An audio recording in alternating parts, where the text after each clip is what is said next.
drive, right in there, right in there. So originally I wanted to be a musician. Hey. Obviously. I tip you every time I win. All I've been doing is winning. At least you can say thank you. Thank you. You're welcome. You think that your life's going to take you one way. You ever shot a man? Yeah. I shot some men. Where? South Dakota, Nebraska. On his body, dummy. I never saw myself as a teacher.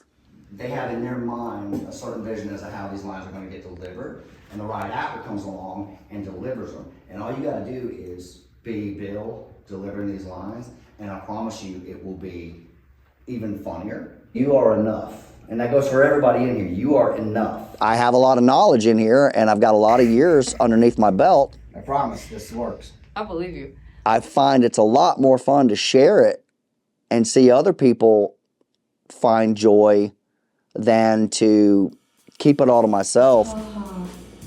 Not like an asshole.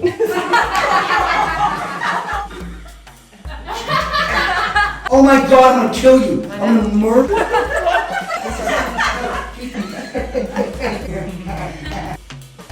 Question mark? Actually, Do that.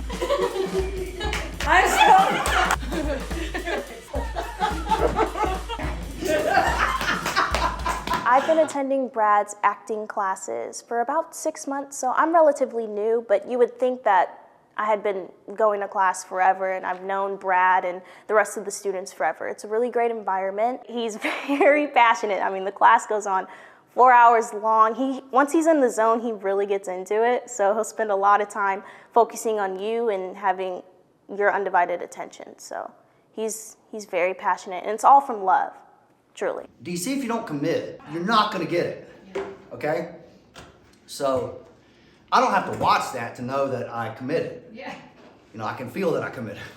I told y'all, I'm out of shape. So I did headshots forever in LA, and when I could start doing FaceTime, it made it a lot easier for them to get to know me before we ever get together, so that they're not getting together with a stranger. And I use that for classes because I do the same thing. I talk to my students before they ever come to class, and I get to know them so that I can pull the exact right material for them.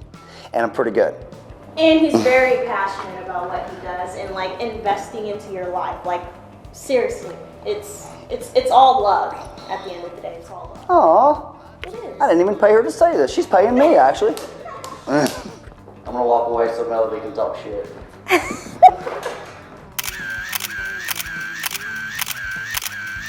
I like doing my FaceTimes with people too, so that they can understand what I'm like. Y'all see me at the family reunion. I'm like, line up, ladies. How old are you now? Because they're gonna know what they're getting with me. 9.5. Better safe than sorry. Go play. Go play. Stay out of tall grass or sticks. My sense of humor and my non-politically correctness is gonna come right through on there, and you either are gonna think I'm fun to hang out with, or you're gonna be like, this guy. How may I be of service, Mrs. Bird? Oh. Well, I was just wondering if you'd be willing to take a chance and stop a crime before it happened. To be honest, right now I'm more interested in what you're not saying, in between the words. When I moved to LA, I was 29, and I didn't know anything about anything to do with the industry. And I started out doing some background work.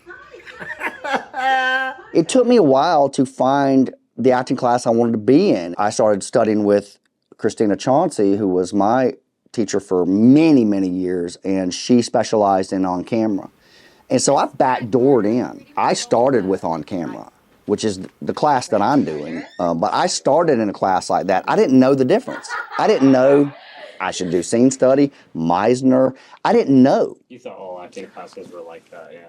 How do you know? Everyone, this is Brad Carter.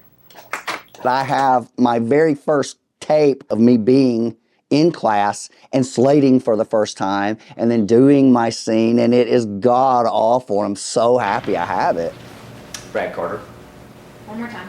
Brad Carter. And now that we know how to do it, just take a breath in. Nice and easy. It's all right. Brad Carter. Excellent. And it's painful to watch, man. But we would watch it all together, and nothing will make you want to get better faster than sucking ass on the TV. You wrote a little thing called Glory Days. Oh, God. I made a little fun reel I'll show you out of it, just of me slating over 9 years. Because she always had us slate before we practiced our slate. Because in the room, they'd be like, okay, whenever you're ready, and you'd say Brad Carter, and then you'd start your scene.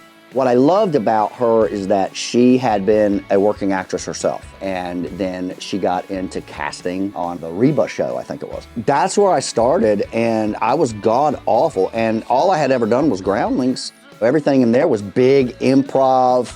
No matter what class I ever got into on the side, I was always in my on-camera class. I fucked up the end. I look back at those, even those original things that I did, and I'm like, oh, they're hard to watch. Because hopefully you're always growing. She got a habit? A few. Weed, meth, juice, name it. Charlie, how'd y'all meet? Growed up together, dropped out same time. Hitched up way too quick. You know how it is, you want a wife, but only half the time. I have been a student with Brad Carter for a little over a year. He has a lot of insight in how to do auditions, camera technique, and how to do script analysis.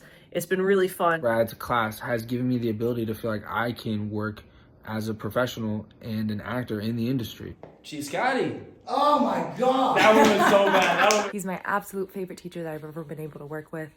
And he's so patient and thorough. But they're never going to get to that second scene if you've already lost them in the first scene.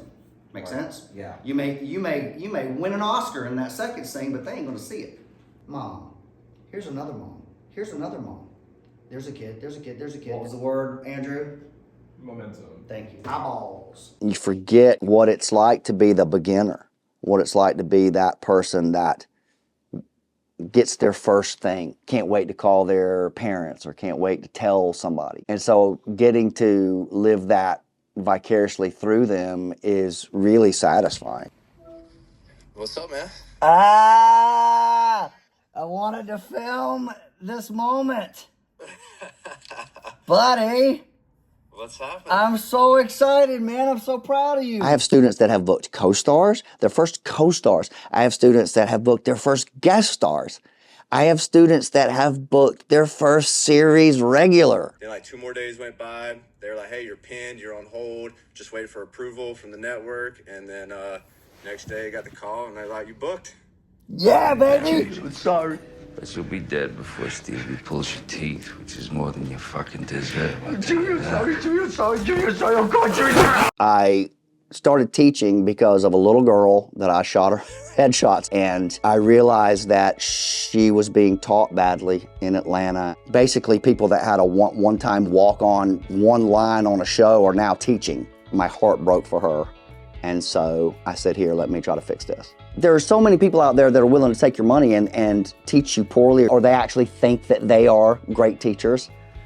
A hilarious one in Atlanta comes to mind. I started teaching her, and I found so much satisfaction in watching her blossom into something different and realize that she was much better and had much more potential than she thought she could have. That's part of acting, is feeling moments as they happen and reacting to them in real time, which is why we never want to plan a movement or plan something clever or plan the same thing over and over and over again, because it's boring and it's predictable, and if you are really in it, you'll find something new and different every time.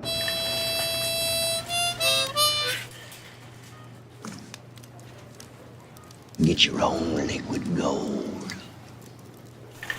Go on, get! I don't want anybody to come into my class and get smoke blown up their ass and then go out in the real world and be like, but my teacher said I'm great at everything. There's a lot of teachers out there. What good does that do them But really, what good does that do me? It doesn't make me feel good. On me to train men to be men. What has happened to this country?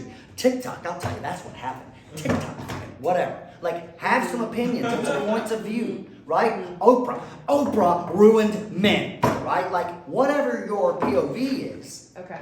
live it strongly and know that this is amplifying. Yes. Now you started somewhere and then you created intimacy just by bringing down the volume. See how I am? Yeah. I'm doing my toes and I'm already nicely on the camera. What do you want? But if you have a fake knife, then it becomes all about that fake knife and they're looking at the fake knife. In a cold read that she's never read through one single time. Why was she able to get there emotionally? She was in it. She was not overthinking. I am so proud of you. I get as much out of my students as they get out of me, in a way. She was in it. She was not overthinking it. What else? I was gonna say that the scene is pretty similar to you right now. Isn't it funny that